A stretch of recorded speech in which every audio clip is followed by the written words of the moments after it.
Belə. Biz qalmışdıq burada. Bəli. Dedik vəziyyət diaqramları, rol map keçirik. Taskın tiplərindən danışdıq biz. Servis tasklardan. Məncə burada saxladım mən.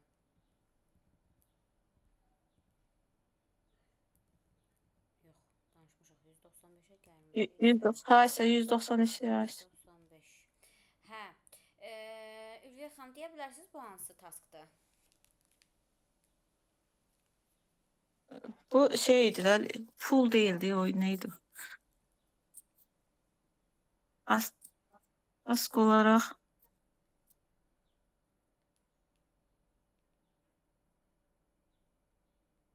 Yo, unuttum ya. Kömək edə bilərsiniz. Hə.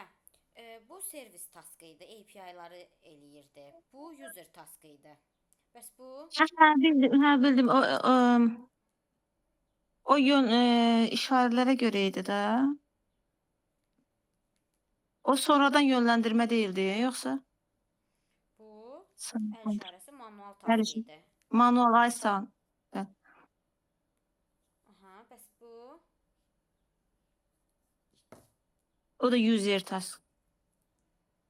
Bu da user task. Bəs bu? O şeydi, avtomatik. Servis task, API. Servis. Servis.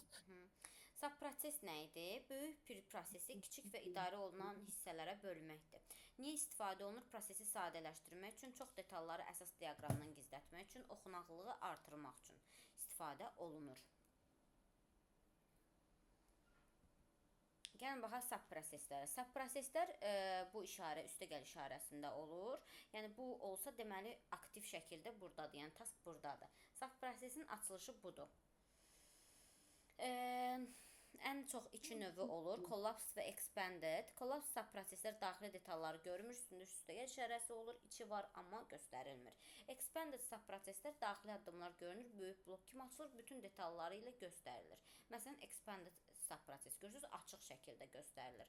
Amma bayaq bu necə idi? Üstəgəli qoyurdu, bunu göstərmirdi. Yəni bunun açılışı ilə göstərmək expanded subproseslərdir.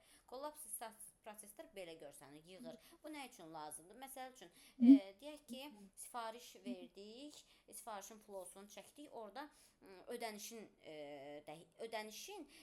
belə deyim, qısaltmaq istəyirik də, ayırmaq istəyirik ümumi prosesdən. Heç nə yazırıq ki, create payment yazırıq bunu bura, create payment kimi üstəgəli qoyuruq və deyirik ki, payment'in açılışı budur, məsəl üçün. Göstərim.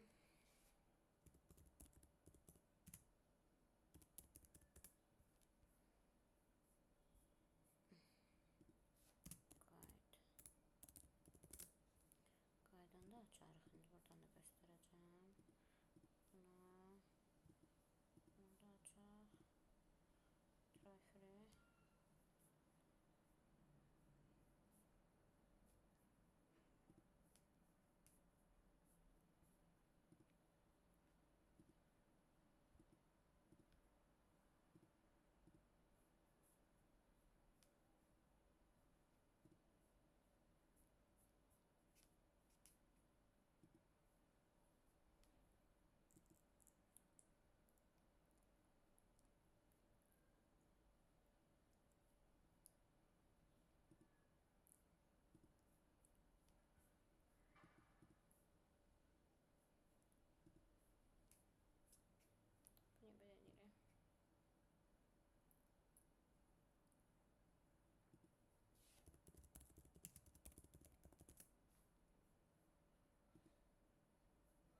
Axırıncı dəfə dedik Volt Coffee sifarişi, düzdür? Bəli. Volt Coffee sifarişində nəyi subprosesə ala bilərik? Məsəl üçün, Müştəri ödənişi bax bu hissəni yaza bilərik ki, bir dənə belə. Oy, yox. Məsəl üçün qoya bilərik bir dənə belə. Buna yaza bilərik subprocess collapsed. Tutaq ki, payment. Bura yazarıq. Bunun hamısını silərik. Məsəl üçün bu hissəni. Aha.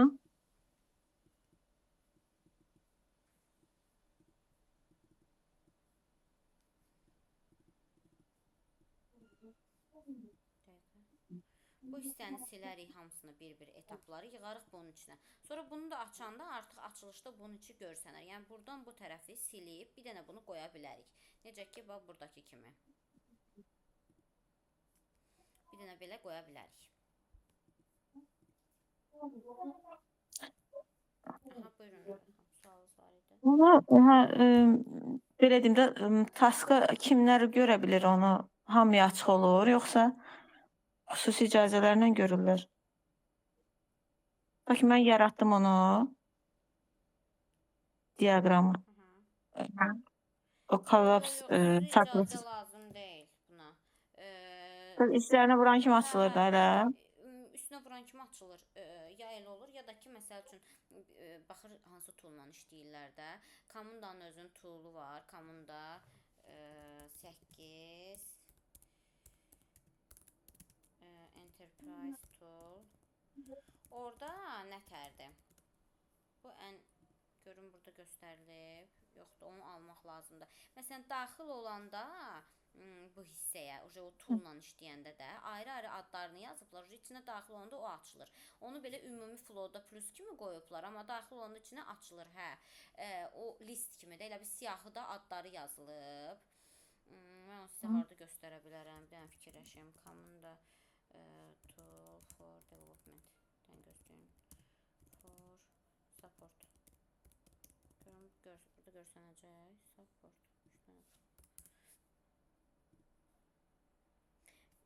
Onu göstərmək istəyirəm ki, sizdə təsəvvür yaransın. O proseslərin adları belə siyahı kimi, belə altından görsənir. Vuran kimi üstünə açılır. Belə. İndi onu göstərmir burada. Yəqin ki, almaq lazımdır o toolu ona görə. Yəni üstünə vuran kimi açılır. Collapsed subproseslər, məsəl üçün, bu formada da ola bilər. Məsələn, içərisini açarsınız, bu görsənər. Subproseslər loan approval prosesi içində ayrıca document check, risk analiz, approval, bunları bir subproses kimi göstərmək olar ümumiyyətlə. End event type. End eventlər bir neçə cür ola bilər. Belə qara işarə kimi olur. Yəni, həcmli dairə kimi. Yəni, bu edilməli olan iş deyil, prosesin bitməsidir. Əsas istifadə olunan növləri terminate və message'dir. Yəni, bitəndə silir və bitəndə mesaj göndərir. Bunu deməkdir. Plain end event isə sadə bir bitişdir. Necə ki, plain start eventimiz var. Eləcə də plain end eventimiz var. Xüsusiyyətləri, yəni heç bir nəticə trigger action yoxdur. Yəni, o proses bitəndə heç nə olmur. Məsəl üçün, görürsünüz, siz girirsiniz, call centerlə danışırsınız, adboy gedir. Adboy gedəndən sonra bir dənə təkrar zəng gəlir sizə ki, zəhmət olmasa operatoru qiymətləndirin. Onda, orada, bax, bu işarəni qoyublar flowda ki, yəni, müştəri bitirdi, tutaq ki, ondan sonra zəng göndər ona. Onu bir dənə bundan təsvir ediblər. Sadəcə prosesin sonunu bildirir. Default start standart end event növüdür. Nümunə, məsəl üçün, müraciət uğurla tamamlandı, proses bitdi, tasklar icra olundu, proses sona çatdı. Sadə bir end eventidir. Baxın, bu ən çox istifadə olunan növüdür. Gəlin baxaq. Burada nümunədə biz vermişik ki, maşın yumaq üçün birinci suyu seçir, sonra ödəniş növünü seçir. Ödəniş üçün görürsünüz, yığıb o prosesi ki, kart payment metodu yığıb. Yəni, kartın nömrəsini daxil elə, get kartın balansı yoxla, kartın balansından pul çıxmadısa error göstərir və s. Bu kimi addımları yığıb. Başqa end eventlərinə baxaq. Tutaq ki, belə işarə ilə də yaza bilər ki, məsələn, su qəbul olundu. Məsələn, su qəbul olunmadı da, elə bil ki, su üçün ödəniş edildi, su üçün ödəniş edilmədi kimi növləri də var. End event type'lardan gəlin message end eventinə baxaq. End eventə çatdıqda mesaj göndər, proses sona çatanda mesaj göndərilir, prosesdən kənarı. Burada avtomatlaşdırılmış proses nəzərdə tutulur. Əl ilə aparılan məktub yox. Qara rəngdə zərf işarəsi var. Bax, görürsünüz zərf işarəsi ki, coffee received, coffee çatdı. Məsəl üçün, mesaj göndər. Terminate end eventində isə bütün prosesləri dayandırır, bütün digər proseslər tokenlər məhv olur, qara böyük halqa formasında olur, bax belə. Why need task types? Bizə niyə task tipləri lazımdır? Deyə bilərsiniz ki, elə hamısını kvadratların içərisində yazaq getsin də. Manual məsələləri dərhal görüb onların avtomatlaşdırma üçün yollar fikirləşə bilərik. Prosesi daha aydın eləyə bilərik. Baxan kimi bilirik ki, işi insan edir, yoxsa sistem kommunikasiyanı asanlaşdırır. Biznes və IT eyni dili danışır, analizi dəqiqləşdirir. Hansı hissə manualdır, hansı avtomatlaşdırıla bilər, avtomatlaşdırmanı mümkün eləyir. Sistem bilir hansı taskı özü icra eləməlidir. Connecting obyektlərə baxaq. Sequence flow'umuz var, message flow'umuz var, data association'ımız var və association'ımız var. Sequence flow, proses və xoreografiya modellərində flow elementlərinin hansı ardıcılıqla icra olunduğunu göstərir. Düz istiqamətdə olan bir oxdur. Message flow'umuz iki partisipant iştirakçı arasında mesajların necə ötürüldüyünü göstərir. BPMN-də bu iştirakçılar ədətən collaboration diaqramında iki ayrı pool kimi görsənir. Data association, biznes proses daxilində fəaliyyətlər, activities arasında məlumatın necə axdığını göstərir və association, artefaktları və digər BPMN elementlərini ilə əlaqələndirmək üçün istifadə olunur. Artefaktlara gəlin baxaq. Diaqramımız üçün əlavə məna verir. Text annotation, text formasında qeydlər edə bilirik. Qruplar, qruplaşdıraraq qeydlər edə bilirik. Burada bunlar məcburi deyil, prosesi də təsir eləmir. Text annotationına baxaq. Prosesdə elementləri izah etmək üçün əlavə olunan qeydlərdir, kommentlərdir. Niyə istifadə olunur? Prosesi daha aydın başa düşmək üçün, əlavə izah və qeydlər vermək üçün, xüsusiyyətləri proses axınına təsir eləmir, sadəcə informasiya verir, istənilən elementə bağlana bilər. Bu addımda manual yoxlama aparılır, yalnız VIP müştərilər üçün keçərlidir. Görürsünüz, burada qeyd yazıb nəsə. Deyir ki, average preparation time, hərdasa deyir 2 saat alır orta hazırlanma vaxtı bu prepare datanın. Məsələn, prepare reportun this process takes too much time. Burada qeyd yazıb ki, bu hissə çox vaxt aparır, bunu avtomatlaşdırmaq lazımdır. Qrupa gəlin baxaq artefaktlardan. Qrup BPM-də bir neçə elementi vizual olaraq bir yerə toplamaq üçün istifadə olunur. Niyə istifadə olunur? Əlaqəli taskları bir yerdə göstərmək üçün, prosesi daha strukturlaşdırılmış və aydın etmək üçün, xüsusiyyətləri proses axınına təsir eləmir, sadəcə vizual qruplaşdırma üçündür. Flow oxlar ilə əlaqəsi yoxdur. Nümunə məsəl üçün verification mərhələsi içində bir neçə task var. Payment prosesi aid olan addımlar bir yerdə göstərilir. Gəlin artefaktlara baxaq, qrup. Məsələn, görürsünüz, qruplaşdırıb şey yazıb, komment yazıb burada. Ki, bu iki proses çox vaxt alır, gəlin bunu avtomatlaşdıraq deyib. Bu təklifi də IT Business Analytic verir, yoxsa? Hə, artıq bunu L4 səviyyəsində IT Business Analytic verir, L4-də. L1-də, L2-də, Junior, Middle-da vermir. Onun tələblərində bu yoxdur. Artıq sən senior və daha üstün olanda, yəni səni digər səviyyədə olan IT BA-lərdən fərqləndirən bir cəhət olmalıdır. Bu da sənin sistemə həll vermə bacarığındır. Artıq sistemi o qədər yaxşı bilirsən ki, keçmirsən də o etaplardan və sən sistemə həll verirsən artıq. Belə. Intermediate eventimiz nədir? Intermediate eventimiz proses artıq başlayıb, davam edərkən arada baş verən hadisədir. Xüsusiyyətləri start və end event arasında yerləşir. Prosesin gedişində hadisə baş verir və axına təsir edə bilər. VPM-də iki halqa double circle ilə göstərilir. Start eventdəki kimi müxtəlif triggerləri ola bilər. Message, timer, error və s. Nümunə məsəl üçün, mesaj gözlənir, gəldikdə proses davam edir. Müəyyən vaxt gözlənilir, xəta baş verdikdə başqa axına yönəldirir. Məsəl üçün. Baxın, bu message eventidir, bu timerdir, ortada olan, bu double-la verilənlər ortada olanlardır, double dairədə olanlar time'dir və conditional, məsəl üçün. Gəlin baxaq intermediate eventi praktikada, görürsünüz, burada qoyub. Deyir ki, payment success isə biraz zaman keçsin, sonra ver. Məsələn, belə bir şərt qoyub. Data store işarəmiz var. Məlumatların saxlanılmasını göstərmək üçün istifadə edilir. Database formasında olur. Bu BPM-2-də çox istifadə olunmur. Ancaq arxitektural diaqramlarda olur, amma ola bilər ki, də olsun. Məsələn, göstərir ki, fayl, dokumentlər hazırlanır, performance risk assessment eləyirik və sonra onu dataya yazırıq. Bax, görürsünüz, bu axım bunu göstərir. BPMN-in finalında flow obyektləri keçdik biz. Event, aktivitilər, gatewaylər, data obyektləri, connecting obyektlər, swim lane'lər və artefaktlar.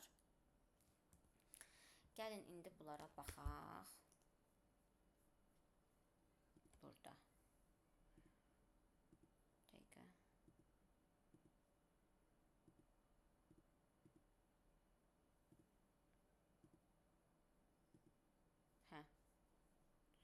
Görürsünüz, burada yazılıb hamısı ki, simvolları, iştirakçılar, pullar və lane'lərdir. Artefaktlar, text annotationlar və qruplardır. Gatewaylərimiz ekskluziv, inkluziv, paralel və event gatewayləri, data obyektləri belə ola bilər. Bir də store formasında aktivitələr, task, subprocess, call activity, event subprocess, transactions. Eventləri bölüb bax, görün, bunlar normaldır, bunlar aralıq eventləridir və s. Sonra tasklarım, iştirakçıları görürsünüz göstərib bax swim lane'də. İştirakçılar sol tərəfdə, hovuz swim lane'də, yəni hovuzun üstündə olur. Məsələn, filankəs, hüquq, nə bilim, maliyyə, support, məsəl üçün belə ola bilər. Və üstünə yazır ki, proses konduktor. Burada üstünə heç nə yazmayıb, bu da düzgündür. Görürsünüz, axın necə gözəl gedir, belə, bu şəkildə. Görürsünüz, bayaqları dedik ki, nə demişdik, aralı olan swim lane ilə birindən digərinə müraciətdə bu cür qırıq-qırıq xətt olur. Bəs necə biləcəksiniz ki, hansına aralı xətt qoymalısınız, hansına bunun kimi belə. Baxın, bir şirkət daxilində gedən axını göstərirsə budur. İki şirkət, yəni third party deyirlər buna, üçüncü tərəflər arasında olursa artıq bu cür qırıq-qırıq xətt göstərir. Bizim sistemimiz deyil də, yəni xaricdən gəlir bu cavab bizə, xarici sistemdən, external. Bir də təkrar edirəm, daxildə olanda bu cür olur, xaricdə olanda qırıq-qırıq xətlə belə birləşir. Yadda qaldı bu? Bəli, o keçən dərsdə də onunla bağlı demişdik, o xarici şeylərlə sığortana falan yazışmaları, onlar ayrıca qırıq-qırıq xətlə birləşdirirdik. Hə, təxminən elə bir şeydir, bəli. Bunu bu qaldı diaqramda özü bilir. Məsəl üçün, 2 dənə qoyacam belə.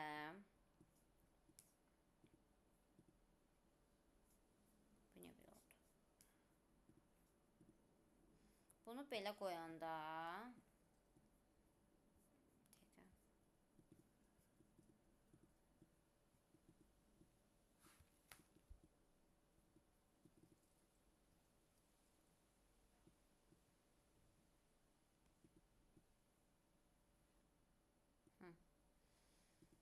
məsələn, bura bir dənə nəsə qoysam, start, bir dənə də user task, bunu üstə gəl qoysam, taskı, bura çəkən kimi, görürsünüz, avtomatik özü qırıq-qırıq xət verir. Amma bunu belə eləsəydik, məsələn, bunun içində 2 dənə xət dayirsam, nə oldu buna? Hə, görürsünüz, 2 dənə özü xət dayırdı.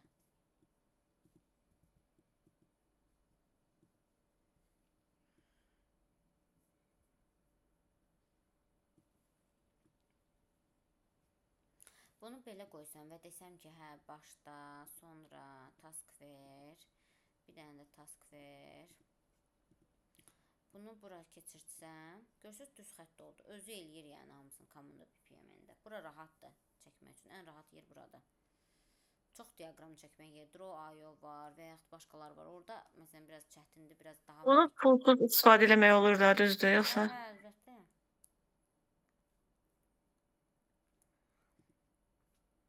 Deməli, hə, gördüyünüz kimi pulları belə eləyəndə bu cür olur.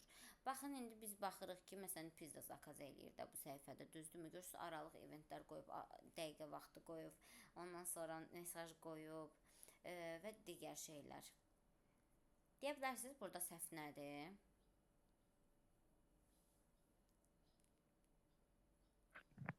Hə, bu şeylər var idi, o XOR-lar var idi, bir də AND-lər. Onlar hansı ilə başlayırsa, o birisinə də eynisi ilə birləşməli idi. Bir odursa. Bir də bu ortalıqda qalıb. Nədən sonra başlayır? Yox. Düzdür. Əla. Əslində belə olmalıdır. ki, buradan mesaj göndərir. Hə, onda bu pizza pişirən başa düşür ki, pizzasını pişirməlidir. Adi şeylərdə də flow ilə gəldi, sifarişi qəbul elədi, sonra kuxnaya oturdu. Bu hamısı axın diaqramıdır.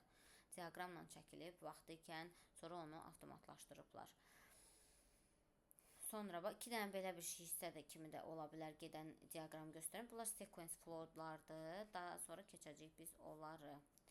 İndi bu dərslərimizdə. Sonra bu hansı event idi? O şey. Yox. Oraydı, hə, oraydı. Oradan sonra XOR gələ bilər. Çünki burada budur, burada bu şərt ödəyir. Yəni o bilirsiniz nə vaxt bununla başlayıb bununla bitməlidir. Məsəl üçün burada görürsüz bundan başlayıb və bununla bitib. Bundan başlayıb və bununla bitib burada. Bundan sonra amma bu gələ bilər. Dedik bu hansı task tipidir? Hansı mesaj olan? Qəbul olunan mesajı göstərir. Qəbul olunan. Ya bunlar yadımda qalmır heç cür əzbər. Nəsə əlaqələndirməliyim. Hə, bunlara baxın. Ki yadınızda qalsın. Mütləq. Hələ təzə keçmiş olsun, normaldır yəni qalmaması. İşlətdikcə biləcəksiniz, praktikalar elədikcə. Aha. Deməli, flow obyektləri, eventlər, aktivitlər, gatewaylər dedik. Data obyektləri, connecting obyektlər, swimlaner, artefaktlar. BPMN-in əsası budur. Yəni, bundan başqa heç nə yoxdur burada fərqli. Əsas task növləridir, ardıcıllıqdır, iflərdir, düzgün qoydu, swimlaner qoydu. Sizin işiniz tamamdır. Digər diaqramlar niyə lazımdır? BPMN prosesi göstərir. Digər diaqramlar sistemi, datanı və strukturu göstərir. Məsələn, burada var UML-lər, Unified Modeling Language. ERT-lər, Entity Relationship diaqramlar, flowchartlar, sistem architecture diaqramları. Baxın, UML diaqramlar struktur diaqramları və yanaşma behavioral diaqramlar. Struktur diaqramlar, kompozit struktur, deployment diaqram, package diaqram, profile diaqram, class diaqram, obyekt diaqramı, komponent diaqramı var. Behavioral diaqramlar isə activity diaqramlar, use case, state machine, interaction, communication, sequence, timing, interaction overview diaqramları var. Struktur diaqramları sistem nələrdən ibarətdir və necə qurulub onu göstərir. Fokusu, sistem strukturu, komponentlər və əlaqələr, statik görünüş, nümunələr, məsələn, class diaqramları, obyekt diaqramları, komponent diaqramları, deployment diaqramlarıdır. Behavioral diaqramlar, davranış diaqramları, sistem necə işləyir və zamanla necə dəyişir onu göstərir. Fokusu prosesin axınına, interaction qarşılıqlı əlaqəyə, dinamik davranışa əsaslanır. Burada aiddir use case diaqramları, sequence diaqramları, activity diaqramları, state diaqramları.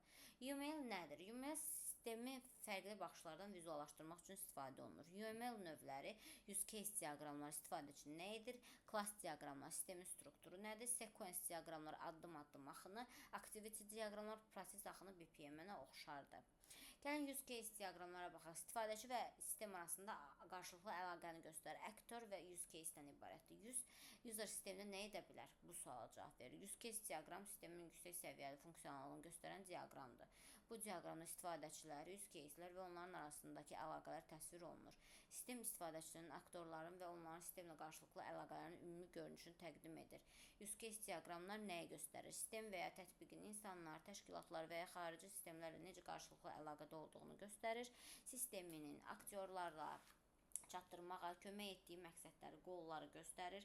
Sistemin əhatə dairəsi, skopu göstərir.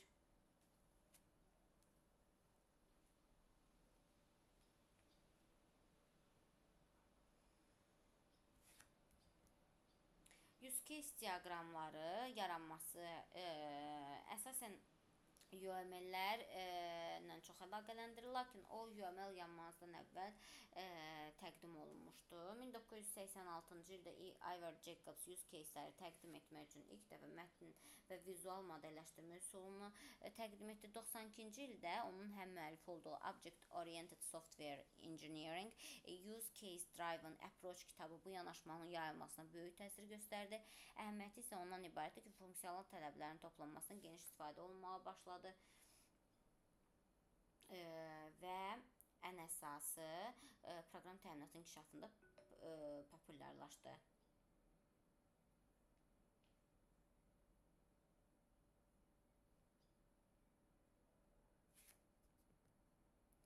Use case diaqramlar haqqında. Use case diaqramlar çox detallara girmir. Məsələn, addımların hansı ardırcıllıqla icra olunduğunu göstərmir.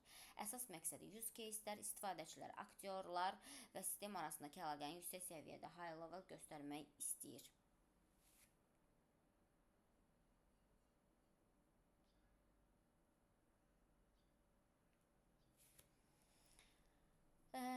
Nə üçün istifadə olunur? Sistem və istifadəçi qarşılıqlı əlaqəsinin məqsədlərini göstərmək, sistemdəki funksiyonal tələbləri müəyyən etmək və strukturlaşdırmaq, sistemin kontekstini və tələblərini təyin etmək, use case daxilində əsas hadisə axınını, basic flow-nu modelləşdirmək üçündür. Use case diaqram budur. Hər şirkət bir cür işləyir. Biri BPM-ni əsas götürür, biri deyir ki, use case əsasdır, biri deyir ki, flowchart əsasdır. Hərəsi bir şey deyir deyə biz hamısını bilməliyik ki, yəni çəkə bilək. Eyni anda bir neçə şey istəyə bilərlər. Həm BPM, həm use case yoxsa? Yox, eyni anda yox. Yəni birinlə işləyirlər də ən çox və sizin orada zaman seçiminiz olur da. Sizə təqdim eləyəndə deyirsiniz ki, mən bu iş bu qədər vaxtımı alacaq. Onları da nəzərə alırsınız. Kapitalda bilmirsiniz, siz çalışmısınız orada. Orada ən çox hansını istifadə? BPM-in 2.0 bayaq keçdiyim var idi, komandada işlənilən. O bir də sequence flow-larla istəyirlər. Çünki mən ora hazırlaşıram. Ona görə mənə BPM-ni bilsəz bəsdir. BPM-ni bilsəz hər yerin qapısı açıqdır sizə. Bunları bilməyiniz sizin üçün əlavə plusdur da. Yəni sizi peşəkarlığa götürür. O maaş artımıdır, artımlardır. Bunlar əsas. Amma BPM-in 2.0, yəni belə deyim, bu işin əlifbası BPM-in 2.0-dır. Qalanlarda əlavədir. Bilsəz sizi professionallaşdırır. Yəni hələlik ora girmək üçün vacib deyil. Sonradan da öyrənib üzərinizdə işləyə bilərsiniz. Məsələn, müsahibədə məndən nə soruşa bilərlər? BPM-i soruşacaqlar yoxsa? Mən atmışdım, indi atarım sizə intervyu suallarını. Hə, soruşa bilərlər hər şey. Mən dedi ki, bankın əməkdaşıyam, filial əməkdaşıyam da, amma prosta ora CV kimi göndərmişəm. Müsahibə yaxın həftələrdə müsahibəyə çağıracaqlar. Ona görə daha çox bu kursa ona görə qoşuldum. Ona görə maraqlıdır mənə ki, ən çox fokusu nə eləyim ki, ilk müsahibə uğurlu olsun da təcrübəyə götürsünlər. Mənə bu yaxınlarda elə o kapitalın bir dənə də tələbələrindən biri də gedir deyəsən ora müsahibəyə. O da soruşmuşdu, onu atmışdım, başa salmışdım hər şeyi. İndi onu sizə forward eləyirəm bir-bir. Mail atırsınız yəqin ki, eləmi? Yox, WhatsApp-a. WhatsApp-a, hə, çox sağ olun.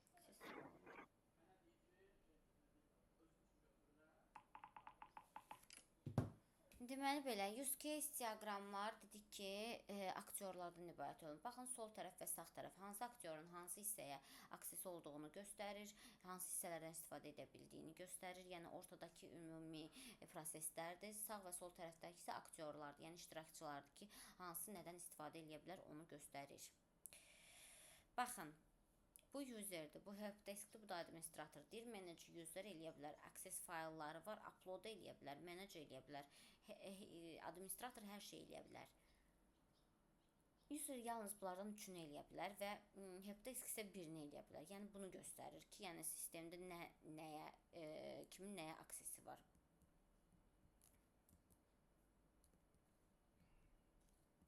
Gördüyünüzdə sol tərəfdə aktyorlardır, ortada isə obyektdir.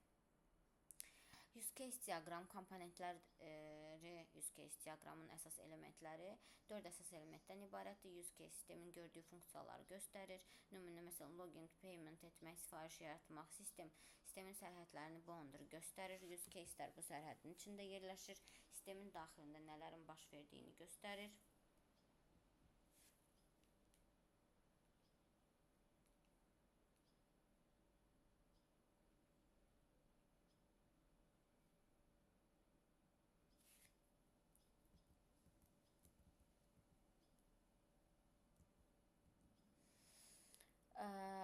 Juridik aktyorlar sistemdən istifadə edən tərəfdir. İnsan, təşkilat və ya başqa sistem ola bilər. Nümunə, məsələn, müştəri, admin, xarici sistem, associationlar aktyor ilə use case arasındakı əlaqəni göstərir və kim hansı funksiyanı istifadə edir onu göstərir. Association isə artefaktların elementlərlə əlaqəsidir. Baxın, bu sistemin sərhədləri sistemində istifadə edə biləcəyiniz hissələrdir. External phone company, cellular phone customer və s. use case'lərdir və onları əlaqələndirən hissələrdir. Use case diagram, identifying actor, sistem analizi suallar. Sistemin əsas istifadəçiləri kimlərdir? Siz bu sualları verməlisiniz. Gündəlik işlər üçün sistem dəstəyinə ehtiyacı olan kimlərdir? Sistemin ikinci dərəcəli istifadəçiləri kimlərdir? Sistem hansı hardware ilə işləyir və ya onu nə idarə edir? Hansı digər sistemlər bu sistemlə qarşılıqlı əlaqədədir? Sistemdə iştirak edən hər hansı tərəf eyni zamanda bir neçə rol oynayırmı? Sistemin nəticəsi output ilə maraqlanan başqa hansı insan və ya sistemlər var? Sequence diaqramlara gəlin baxaq. Addım-addım mesajlaşmadır. Sistemlər və komponentlər arasında interaction'dır. Kim kimə nə vaxt nə göndərir? Baxın, bu sequence diaqram növüdür. Bu biraz mürəkkəbdir, başınız qarışa bilər, amma yenə deyirəm, istifadə elədikcə bunun da asan üsullarını keçəcəksiniz. Hal-hazırda ChatGPT dövrü olduğu üçün sadəcə bunu yazıb da o ChatGPT də verir. Necə verir, onu da izah eləyəcəyik gələn dərslərdə. Sadəcə olaraq siz bunu bilməlisiniz ki, ChatGPT çünki ağzına gələni yazıb göndərə bilər. Çünki hələ öyrənməmiş ola bilər. Siz onu öyrədənə qədər buna istifadə etmək üçün özünüz bilməlisiniz bunu. Gözünüz qorxmasın da. Bu dəqiqə AI asistandan hər şey eləmək olur. Sadəcə olaraq bir işin özəyini, kökünü, mənasını, belə deyim, kitabını bilməlisiniz ki, o AI-ın yazdığını siz review eləyə biləsiniz. Yəni təkrar baxıb deyə bilərsiniz ki, hə, AI düz yazıb ya səhv yazıb. Belə. Görürsünüz, sol tərəfdə custom göstərir. Yəni customer göstərir. Yəni müştəri. Müştəri gəlir. Tutalım, bu daha çox API-ların inteqrasiyasında olur. İndi API-ları gələcək dərslərdə keçəcəyik. Biz onlardan istifadə edirik. API-lardakı sequence diaqramları. Hansı ki, görürsünüz, get total. Bu hamısı API-dır da. Deyir, bunu çağırır, sonra bunu çağırır. Buradan cavab gəlir, buna qayıdır. Bunu göstərir sequence diaqramlarda. Sequence diaqram elementlərin zaman ərzində necə qarşılıqlı əlaqədə olduğunu göstərir. Diaqramın iki əsas istiqaməti üzrə qurulur. Object dimension üfüqi istiqamətdə, hansı ki bu. Yəni bu. Bir də Şaquli. Time dimension Şaquli ox zamanı göstərir. Zaman yuxarıdan aşağı doğru irəliləyir. Üfüqi ox qarşılıqlı əlaqədə iştirak edən elementləri, obyektləri göstərir. Adətən obyektlər soldan sağa doğru mesajlara qoşulma ardıcıllığına görə düzülür. Amma bu düzülüş sərbəstdir. Yəni istənilən formada yerləşdirə bilərsiniz. Görürsünüz, mesaj lupa düşür, yəni get yoxla təkrar və yaxud da belə create message elə alternative comment activationları bu göstərir. Lifeline-ları bu göstərir, yəni hansı hissədə olduğunu. Çox qalmaq istəmirəm üstündə, çünki bunu API-lar keçin daha yaxşı oturacaq sizdə. Sequence diagram notationlar, aktyorlar olur burada. Notation bir sistemi, bir diaqramı göstərən, yəni özündə toplayan funksiyalardır. Aktyorlar sistemlə qarşılıqlı əlaqədə olan rolda sistemə kənardan təsir edir. İnsan, başqa sistem və ya cihaz ola bilər. Qeyd, aktyor konkret şəxs deyil, rolu göstərir. Bir insan bir neçə aktyor rolunda ola bilər. Bir aktyor rolunu bir neçə insan oynaya bilər. Lifeline qarşılıqlı əlaqədə iştirak edən konkret elementi göstərir. Sequence diaqramda hər obyektin həyat xətti olur. Yuxarıdan aşağı doğru davam edir. Activation obyektin aktiv işlədiyi vaxt intervalıdır. Lifeline üzərində nazik düzbucaqlı ilə göstərilir. Başlanğıcı və sonu əməliyyatın icra vaxtını göstərir. Call message bir obyektin digər obyektə əməliyyat çağırmasıdır. Məsələn, user sistemi çağırır, create task eləyir.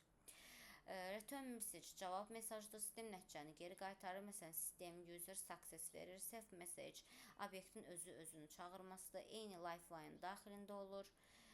Recursive message obyektin özünü təkrar çağırmasıdır. Nested call'dur məsəl üçün. Daha dərin proseslər üçün istifadə olunur. Create message yeni obyekt yaradıldığını göstərir. Məsələn, system task, create task, destroy message obyektin silinməsini göstərir. Lifeline X ilə bitir. Və duration message iki zaman nöqtəsi arasındakı müddəti göstərir. Performance timing üçün istifadə olunur. Not comment, not əlavə izah üçün istifadə olunur. Texniki məna daşımır. Sadəcə açıqlama verir. Qısa yadda saxlamaq üçün aktyor kim istifadə edir budur. Lifeline kim iştirak edir budur. Activation nə vaxt işləyirdi. Message kim kimə nə deyir. Baxın, sequence diaqramlar. Gördüyümüz kimi customer'dır, lifeline-larımızdır və şaquli xəttlərimizdir. Məsələn, deyək ki, login flow'umuz var. User'ımız API gateway ilə post login olur. API-lar keçəndə daha yaxşı başa düşəcəksiniz bunu. API gateway-lər out servicedir. Məsəl üçün, hansı ki login oluruq, database-dir, API gateway-dir. Görürsünüz, göstərib burada. Loginə gəldi user, loginə daxil oldu, verify elədi, yəni checking elədi, check credentials, result bizə qayıtdı. Sonra success qayıtdı. Deyir, success mesajı adamın qarşısında görünür. Fail, error oldu. Error mesajı qayıtdı. Bax, bunu göstərir. Bu qədər sadə. Klass diaqramlara keçməmişdən qabaq bir 5 dəqiqə çay su için fasilə verək, təzədən qayıdaq. 5 dəqiqə işləmiş olarsınız. Yaxşı.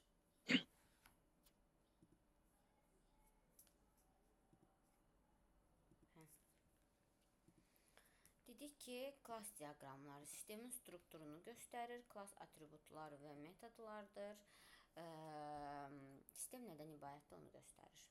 Klass diaqram UML-də ən məşhur structural diaqramlardan biridir və sistemin quruluşunu vizual şəkildə göstərmək üçün istifadə olunur. Bu diaqram sistemdə hansı klassların, obyektlərin olduğunu göstərir, onların nəyi ifadə etdiyini və bir-biri ilə necə əlaqədə olduğunu göstərir. Yəni, klass diaqram sistemin nədən ibarət olduğunu anlamağa kömək edir. UML klass diaqram 3 əsas hissədən ibarətdir. Üst hissə top section. Bu hissədə klassın adı yazılır. Klass eyni struktur və davranışa malik obyektlər qrupunu ifadə edir. Məsələn, user, order, product kimi. Orta hissə middle section. Bu hissə klassın atributları göstərir. Atributlar klassa aid olan məlumatları təsvir edir. Məsələn, user klassı üçün name, email kimi məlumatlar. Atributların görünmə səviyyəsi visibility-də olur. Public, private, protected və package. Aşağı hissə bottom section. Bu hissə klassın metodlarını göstərir. Metodlar klassın davranışlarını və funksiyalarını ifadə edir. Məsələn, login, register kimi funksiyalar hər metod adətən ayrıca sətirdə yazılır. Klassın data ilə necə işlədiyini göstərir. Qısa olaraq, klass diaqram bir sistemdəki obyektləri, onların xüsusiyyətlərini və davranışlarını strukturlaşdırılmış formada göstərir. Class notation 3 əsas hissədən ibarətdir. Birinci hissədə klassın adı göstərilir. Bu ad diaqramda klassı təmsil edir və onu hansı obyekt və ya konsepti ifadə etdiyini bildirir. İkinci hissədə klassın atributları yer alır. Atributlar klassa aid olan məlumatları göstərir. Hər atributun tipi 2 nöqtədən sonra yazılır. Bu atributlar kodda klassın member variables data members hissəsinə uyğun gəlir. Üçüncü hissədə isə klassın əməliyyatları operation və ya methods göstərilir. Bu əməliyyatlar klassın təqdim etdiyi funksiyalardır və onun davranışını müəyyən edir. Metodun qaytardığı dəyərin tipi return type metodun sonunda 2 nöqtədən sonra yazılır. Əgər metod parametr qəbul edirsə, həmin parametrlərin tipləri də adın yanında göstərilir. Operations kodda klass metodlarına uyğun gəlir. Görürsünüz, myClass budur. Təsvirə görə myClass klassın qrafikini izah edir. myClass 3 atributa, 3 əməliyyata malikdir. Bu deməkdir ki, klass həm məlumat saxlayır, həm də müəyyən funksiyalar icra edir. Yəni, bu mən sizə danışdıqlarım qəliz gələ bilər. Ümumiyyətlə bitirməmiş deyim onu. Bu işin, belə deyim, əzbərçilik tərəfidir də. Yəni, bu anlayışların nəyə deyildiyini bilmə tərəfidir. Bunu praktikada elədikdə həm əliniz öyrəşəcək, həm gözünüz öyrəşəcək, həm də biləcəksiniz ki, nəyin yanına nəyə qoymaq lazımdır. Yəni, narahat olmayın, bu belə qəliz gəlməyindən, yəni bu qədər qəliz deyil. Sadəcə, məsələn, intervyularda falanlarda suallar verəndə nəzəri hissəsini biləsiniz deyə, yəni bunları keçirik sizə. Klass daxilində göstərilən option 2 əməliyyatında P3 adlı parametr integer tipindədir, məsəl üçün. Eyni zamanda option 2 metodunun qaytardığı nəticə float tipindədir. Bu deməkdir ki, metod icra olunduqdan sonra onluq ədəd, kəsrli ədəd geri qaytarılır, məsəl üçün. İndi bunların hamısının, bu dəyərlər nəyə deyilir, hamısını keçəcəyik. Qısa olaraq, bu klass həm atributlar vasitəsilə məlumatı saxlayır, həm də müxtəlif tipli qaytarılan metodlara davranış göstərir. Inheritance or generalization. Bu nədir? UML klass diaqramda əlaqəsini ifadə edir. Yəni, bir klass başqa bir klassın xüsusiyyətlərini, davranışlarını miras alır və onun xüsusi bir növü kimi çıxış edir. Məsələn, subklass 1 və subklass 2 superklassın xüsusi formalarıdır. Abstrakt klass adətən italik yazı ilə göstərilir.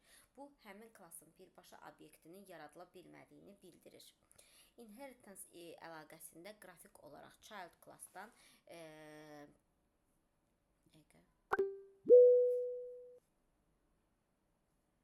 kimsə qoşuldu. İstifadə edir və parent klassa doğru yönələn düz xətt və ya boş hello üçbucaq kimi istifadə olunur. Bu ox miras alma istiqamətini göstərir, əlaqənin is ifadəsi olduğunu göstərir. Simple association. Görürsünüz, simple association'da UML class diaqramda iki bərabər peer class arasında olan struktur əlaqəni göstərir. Bir class digərini istifadə edir və ya onunla əlaqədə olur, amma aralarında parent-child və ya miras inheritance münasibəti yoxdur. Məsələn, class 1 və class 2 arasında association varsa, bu onların bir-biri ilə qarşılıqlı əlaqədə olduğunu göstərir. Qrafik olaraq simple association iki class arasında çəkilən düz solid xətt ilə göstərilir. Aggregation UML class diaqramda association xüsusi bir formasıdır. Part of hissədir, əlaqəni göstərir. Yəni class 2-nin, class 1-in bir hissəsidir, amma bu əlaqə zəif bağlılıqdır. Bu o deməkdir ki, class 2 obyektləri class 1 olmadan da mövcud ola bilər və onların həyat dövrləri, lifetime bir-birindən asılı deyil. Bir class 1 obyektinə class 2-nin bir neçə instansı çoxluğu bağlı ola bilər. Qrafik olaraq aggregation class 1 tərəfdə boş unfilled romb məsəl üçün kimi göstərilir. Bu romb kompozit olan klassa, yəni bütövə bağlı olur. Baxın belə. Composition UML diaqramında aggregation daha güclü formasıdır və part of hissəsidir, əlaqəsini göstərir. Lakin burada bağlılıq çox sərtdir. Yəni class 2 class 1-in hissəsidir və class 1 olmadan class 2 mövcud ola bilməz. Əgər class 1 silinirsə, onunla bağlı bütün class 2 obyektləri də avtomatik silinir. Bu səbəbdən class 2 tək başına yaşaya bilmir və onun life cycle class 1-ə tam bağlıdır. Qrafik olaraq composition class 1 tərəfdə dolu filter rom diamond ilə göstərir. Bu xətt kompozit olur. Dependensiyə baxaq, əlaqəyə. Dependency UML class diaqramda iki klass arasında zəif asılılıq əlaqəsini göstərir. Bir klassın class 1 dəyişməsi digər klassa, class 2-yə təsir edə bilər, amma əks istiqamətdə təsir olmur. Bu deməkdir ki, class 1 class 2-dən asılıdır və onun funksionallığını istifadə edir. Əgər class 2-də dəyişiklik edilərsə, class 1-in işləməsinə təsir göstərə bilər. Qrafik olaraq dependency əlaqəni kəsik xətt və açıq ox ilə göstərilir. Class 2-yə doğru yönəlir. Baxın, relationship adları. Relationship adları association xəttinin ortasında yazılır. Yaxşı yazılmış relationship adları ucadan oxunduqda məna verməlidir. Məsələn, every spreadsheet contains some numbers of cells və ya an expression evaluates to a value kimi ifadələr əlaqəni aydın şəkildə göstərir. Sonra, bəzi hallarda relationship adının yanında kiçik ox arrowhead da olur. Bu ox əlaqənin hansı istiqamətdə oxunmalı olduğunu göstərir. Məsələn, expression value evaluate edir, amma value expression evaluate etmir. Class diaqramları, visibility factors, private, bu tip elementləri, atribut və ya metodları yalnız həmin klass daxilinə çıxış etmək mümkündür. Digər heç bir klass və ya subklass tərəfindən birbaşa istifadə edilə bilməz. Public, private'ın əksidir. Bu elementlər istənilən digər klass tərəfindən istifadə oluna bilər və sistemin istənilən yerindən əl çatandır. Protected, bu səviyyədə olan elementlər yalnız həmin klass daxilində və ondan törəyən subklass klasslar daxilində istifadə oluna bilər. Package, eyni package paket daxilində olan bütün key klasslar tərəfindən istifadə oluna bilər, lakin fərqli paketlərdən çıxış məhduddur. Class relationshipləri, bu bir klass digər klasslara bir və ya bir neçə əlaqədə ola bilər. Bu əlaqələr sistemdə klassların necə qarşılıqlı işlədiyini göstərir. Class relationship aşağıda növlərdən biri ola bilər. Məsələn, sağdakı şəkildə qrafik təsviri göstərir. Görürsünüz, bu təsvirdir. Yəni bu eventdə, bu frame'dir, bu window'dur, bu drawing context-dir, sonra circle-dır, rectangle-dır, polygon-dur, shape-dir. Bunlar hamısı bir obyektlərdir. Obyektlərin atributları var, klassları var, aggregationlarımız var, yəni nədən necə asılıdır. Bu, yəni çox detallı, çox texniki bir flowdur. Sizdən bu flowun çəkməklərini istəməyəcəklər. Əlbəttə ki, sadəcə olaraq bilin deyə izah eləyirəm. Yəni sizdən bunu heç kim istəməyəcək heç vaxt ki, bunu çəkin. Sadəcə vaxt gələcək, siz senior olanda artıq belə şeylər çəksəz, yəni sizin göz önünüzə çıxmağınızı eləyəcək. Yəni bunları bilməlisiniz. Bir ITBA bunları bilməlidir. Sadəcə Azərbaycan bazarında bunu tələb eləmirlər. Əsas BPM-in 2.0-dır, yenə deyirəm, notation-dır. Yəni ondan başqaları hamısı sizin üçün əlavə biliklərdir. Yəni mən bunu keçməyə də bilərəm əslində. Bunu prosta istəyirəm ki, hər şeyi biləsiz deyə ki, tam bazanız olsun. Gələcəkdə məsəl üçün bir leveldən o bir levela keçəndə sizin üçün çətin olmasın. Nəyisə araşdırıb oxuyanda yadınıza düşsün ki, biz bunu keçmişdik. ERD nədir? ERD məlumatların datanın necə saxlanıldığını, bir-biri ilə necə əlaqəli olduğunu göstərən diaqramdır. ERD bizə deyir ki, data hardadır və necə bağlıdır. ERD niyə lazımdır? Database dizaynı eləmək üçün, data strukturunu anlamaq üçün, sistemlər arasında data əlaqəsini qurmaq üçün. Bunun açılışı Entity Relationship diagramdır. Entity Relationship, yəni ER diaqramları sistem daxilində entitilərin, insanlar, obyektlər və ya anlayışlar bir-biri ilə necə əlaqəli olduğunu göstərən diaqram növüdür. Bu diaqramlar ən çox proqram mühəndisliyi, biznes informasiya sistemləri, təhsil və tədqiqat sahələrində relational database-lərin dizaynı və ya problemlərin aradan qaldırılması, debug üçün istifadə olunur. ER diaqramlar data structure diaqramlarla DST əlaqəlidir. Fərq ondadır ki, DST-lər entity daxilində elementlərin əlaqəsində fokuslanır. ER diaqramlar isə entitilərin bir-biri ilə olan əlaqələrini göstərir. Eyni zamanda ER diaqramlar, TTS, data flow diaqramlar, DFD ilə birlikdə istifadə olunur. DFD proses və sistemlərdə məlumatın necə hərəkət etdiyini göstərdiyi halda ER diaqramı bu məlumatın strukturunu və əlaqələrini izah edir. Gəlin baxaq, harada istifadə olunur ER diaqramlardan. Əsasən database dizaynı və analizi üçün istifadə olunur. Database dizayn mərhələsində ER diaqramlar relational database-lərin əlaqə qurulmasına kömək edir. Bu həm məntiqi səviyyədə logical data model, biznes qaydaları və əlaqələr, həm də texniki səviyyədə physical data model kimi istifadə olunur. Bundan əlavə ER diaqramının mövcud database-lərdə problemləri aşkar etmək üçün də istifadə olunur. Diaqram çəkildikdə məntiq və ya struktur səhvləri daha aydın görünür və bu problemlərin tapılıb həll edilməsini asanlaşdırır. Biznes informasiya sistemlərində də ER diaqramlar geniş istifadə olunur. Xüsusilə entitilər, əməliyyatlar və onların qarşılıqlı əlaqəsi ilə işləyən proseslərdə relational database qurmaq üçün effektiv vasitədir. Bu yanaşma prosesləri sadələşdirir, məlumatı daha rahat analiz etməyə imkan verir, nəticələrin keyfiyyətini artırır. Eyni zamanda Business Process Reengineering (BPR) zamanı ER diaqramlar mövcud databaseləri analiz etmək və yeni, daha optimal database struktur qurmaq üçün istifadə olunur. Levels of ER model. ER modelləri adətən 3 səviyyədə hazırlanır. Hər səviyyə məlumatın fərqli dərinliyində təsvirini verir. Conceptual data model ən yüksək səviyyəli və ən az detallı modeldir. Bu model əsasən sistemin ümumi strukturunu və əhatə dairəsini göstərmək üçün istifadə olunur. Yəni böyük şəkli, big picture təqdim edir. Sistem arxitekturasını anlamağa kömək edir. Kiçik sistemlərdə bəzən bu mərhələni ayrıca çəkmək lazım olmur. Birbaşa növbəti mərhələyə keçmək olar. Logical data model daha detallıdır və burada artıq sistemdəki əsas entitilər, onların atributları və əlaqələri müəyyən olunur. Bu model biznes baxışını əks etdirir və istifadə olunacaq texnologiyadan asılı deyil. Yəni nə saxlanacaq və necə əlaqəlidir suallarına cavab verir. Physical data model isə logical model əsasında qurulur və real sistemin necə implementasiya olunacağını göstərir. Burada artıq texniki detallar, database strukturu, cədvəllər, data type'lar və digər texnologiya ilə bağlı məsələlər əks olunur. Məqsəd real database'in qurulması tam hazır model təqdim etməkdir.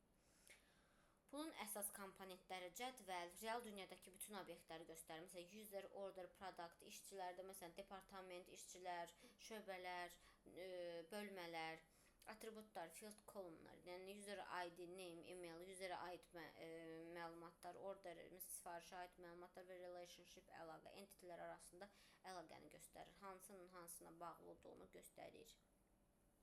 Primary key və foreign key. SQL-i bilənlərə tanış gələcək bu. Primary key unique identifikatordur. Hər sətri fərqləndirir. Nümunə, məsələn, user ID. Foreign key isə başqa entitiyə referans verir, əlaqəni yanındır. Nümunə, məsələn, order.user ID user cədvəlinə bağlıdır. Bu o deməkdir. Baxın, customer, order, product.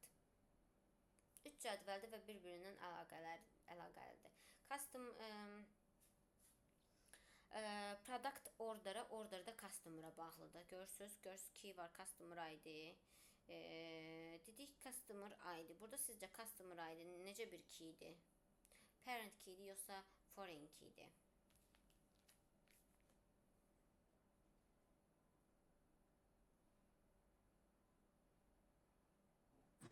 Parent key.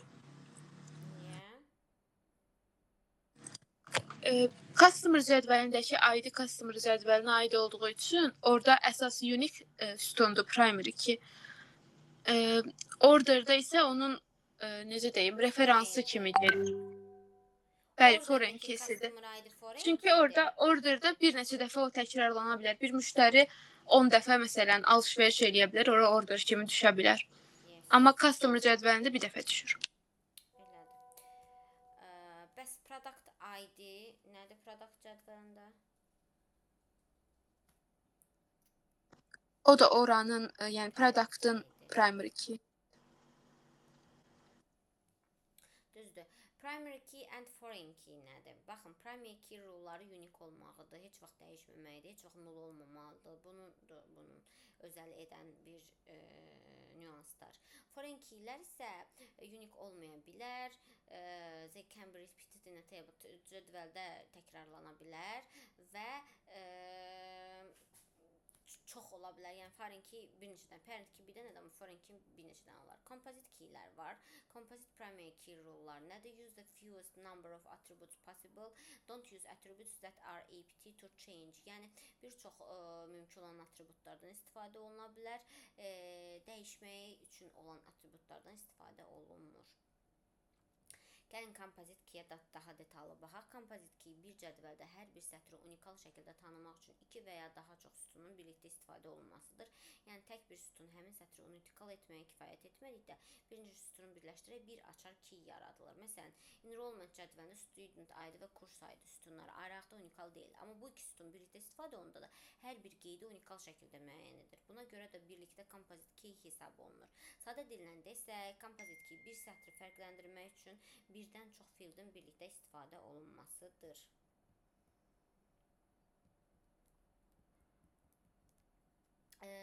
Relationship növləri. Deməli, relationship one-to-one, one-to-many, many-to-many üç cür əlaqədən ibarətdir. One-to-one bir entity yalnız birinə bağlıdır, nümunə user və profil. One-to-many bir entity bir çoxuna bağlıdır, user və orders. Many-to-many çox entity çoxuna bağlıdır. Məsələn, student və kurs. Və bunu belə təsəvvür eləyin. Görün, burada şəkil var. Bunları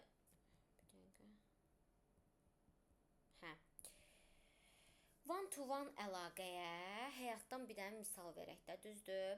Məsələn, mən işçiyəm. Mən işçi olaraq evlə əlaqələndirək də, yox, evlə də one-to-many ola bilər. Kreditlə əlaqələndirək. Bir kredit, mən yalnız bir dənə kredit götürə bilərəm də, məsəl üçün.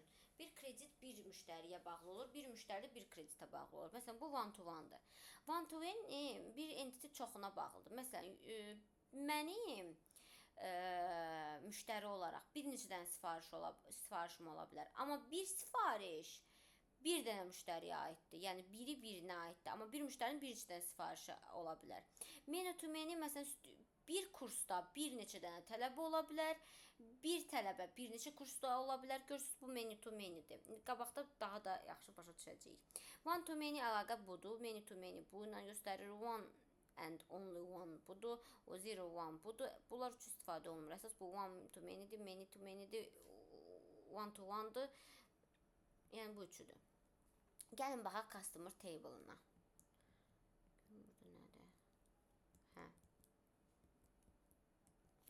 Customer table-ında görürsünüz, nə görürsünüz Ülviyə xanım burada?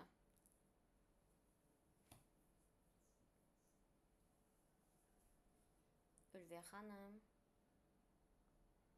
Buradadır. Ülviyə xanım, eşidirsiniz bizi? Eşidirəm, üzrü sən uşaq yanımdadır. Bir tek sualı eşitmədim. Cədvəldə nə görürsünüz?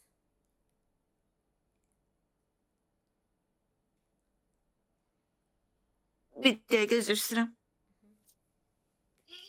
Müştəri məlumatlarıdır, adıdır, soyadıdır, ünvanıdır, şəhərdir, telefon nömrəsidir.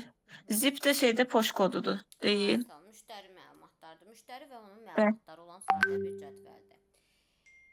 İndi baxaq order table-a. Bu nədir bəs Ülviyə xanım? Bu sifariş məlumatlarıdır. Müştərinin elə bir ki, hardan nə sifariş veribsə, onun məlumatları düşüb, hansı ünvandan. Hansı müştəri zakaz eləyib bunu? Bəli, bəli. Və o sifarişin məlumatlarıdır. Bu da düzdür. İlahə, bəs product table-ında nə var? məhsula aid məlumatlar dəyişdi deyəsən bir dəqiqə. Aha. Product ID primary key-dir, açardır, sayı verilib quantity, məhsulların adları və məhsulların adları verilib. Aha. Bəs bu shipment table-da Burada foreign key ilə product ID verilib, sifariş sayı verilib, daha sonra packing time, yəni paketləmə vaxtı, sifariş vaxtı və s.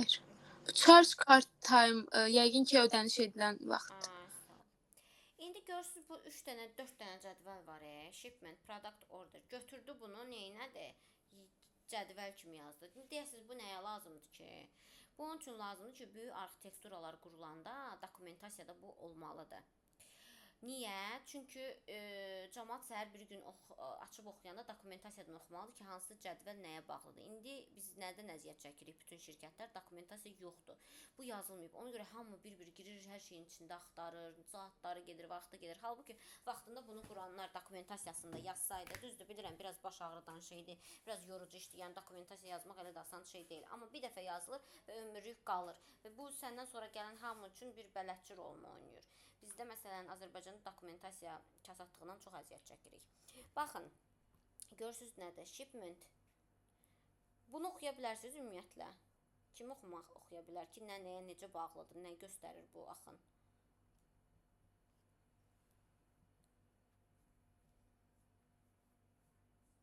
Mən başa salım onda. Deməli, customer-dır, yəni müştəri. Deyə bilərəm. Deyin. Burada customer-dan order-a birin çoxa əlaqəsidir. Customer-da o işarə 1-dir. Digəri çox işarəsidir. Yəni bir müştəri bir çox alış-veriş eləyə bilər. Sifariş verə bilər, daha doğrusu alış-veriş. Daha sonra burada order-la shipment arasında birbaşa əlaqə yoxdur, belə baxıram. Order-la product arasında çoxun çoxa əlaqəsi var. Bir dəqiqə. Product ID bu. Productla da shipment arasında əlaqəsi var. Düzdür. Yəni nəyin harda olacağını buna baxıb demək olardı. Ona görə dokumentasiyada bu önəmlidir yazmaq. Customer ID, order number. Görürsüz, məsələn, kim nəyi harda axtaracağını bilir və hansı cədvəllə nə ilə əlaqəlidir onu oxuya bilir. Düzdür, Milahə? Bəli, sadəcə burada mən işarələri qarışdırdım. Bu yumru olanla digərinin fərqini. Bu one to many-dir. Bu da many-dir. Yəni many to many buradan bura gəlir. Bu düz xətti, yəni əlavədir. Bu fikir vermə buna, bu lazım deyil. Əsas bu əlaqələrdir. Burada hansı əlaqə yoxdur? Many to one. Yox. Yox var o. One to one. Çoxun çoxa var, one to one. One to one yoxdur. Bax belə. Bugünkü dərsimiz bu qədər. Kimisə Ülviyə xanım eşitdiniz? Nəsə sualınız var? Yoxdur. 280-də qaldıq. Prosta indi uşaqların digərləri yoxdur. Mən bilmirəm saatı necə düzəldək, düzüb qoşaq. Bu saat məsələsi şey oldu. Dərd oldu da bizə. Yəni xahiş edirəm bunu aranızda danışın, həll eləyin 6-cı günün saatını.